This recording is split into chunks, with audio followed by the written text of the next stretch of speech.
Welcome back to my channel Sinjini's creation.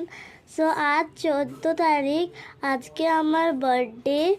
আর এইখানে দেখো, এখানে 3টে মিষ্টি আছে, 4টে ছিল, একটা আমি দুপুরবেলা খেয়ে নিয়েছি। আর এটা হচ্ছে স্পেশাল মিষ্টি, আমার বার্থডে স্পেশাল। আজ 14 তারিখ শুক্রবার। আজ আমি 11 বছরে হয়ে গেলাম। হার্ট শেপের, হার্টের ওপরে একটা গোলাপ ডিজাইনের চকলেট মিষ্টি। এটা হচ্ছে আছে রসগোল্লা। আর এটা কি মা? ক্ষীরকদম না, তাহলে চমচম। এটা হচ্ছে মালাই চমচম, ক্ষীর চমচম। আর নিচে আছে পায়েস। এই পায়েসটা আমার মা বানিয়েছে। চলো আমি খেয়ে নিই।